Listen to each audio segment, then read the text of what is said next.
Let's talk about this interest rate hike even further with Dan Varroney with Potomac Core Associations Consulting. He joins us now.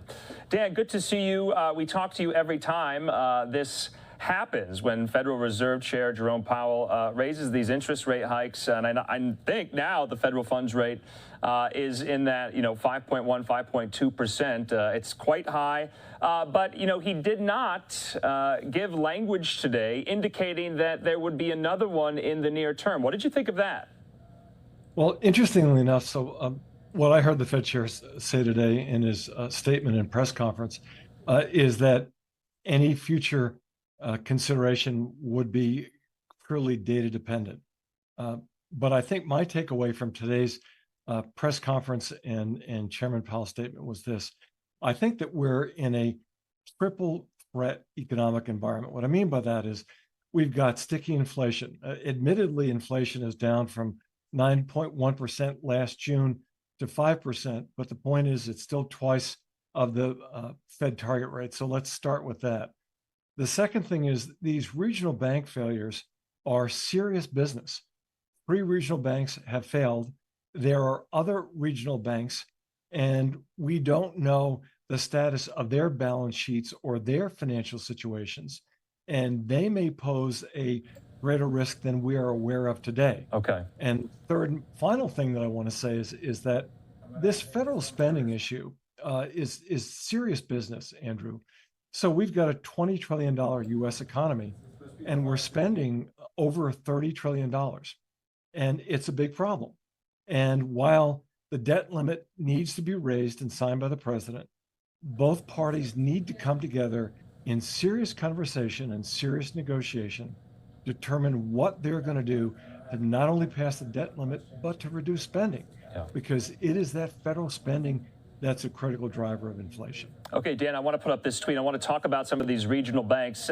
This tweet here from the Kobasi letter, our friend Adam Kobasi tweeting this out. He says, tomorrow is about to be a wild day. Multiple regional bank stocks down 30% plus after hours, and the Fed just raised rates.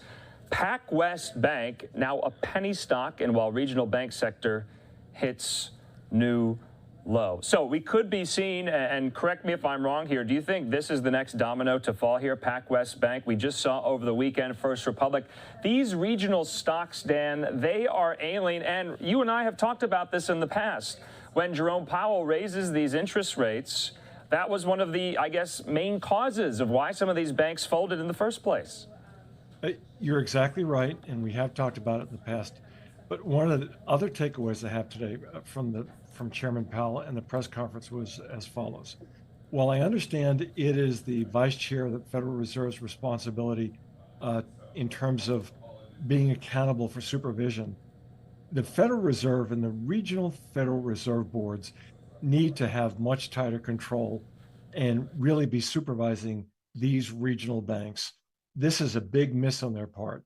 Yes, raising interest rates is having an impact on these regional banks and bank failures. But the Federal Reserve needs to play its role, step up and step in with serious bank supervision. Yeah, Dan, these are just some of the regional banks who are down quite precipitously in after hours trading. I want to put up another tweet and get your thoughts on it. This from Fox Business correspondent Charlie Gasparino. He has this scoop. Senior banking executives telling Fox Business they believe Secretary Yellen and the FDIC are moving toward either an explicit or de facto guarantee of deposits above the $250,000 limit to stem the regional banking crisis, now threatening a new set of mid-sized institutions developing. Dan, we don't have much time. Last thoughts on this here? So the issue is if the Treasury Secretary and the FDIC are going to guarantee those deposits above $250,000, that is going to further raise the federal deficit. That's a serious problem, and that is going to continue to drive inflation higher. Okay, Dan Varroney, as always, we appreciate your insight into these major financial headlines. We'll definitely be speaking again, I think, this week. Dan, thanks so much. Thank you so much.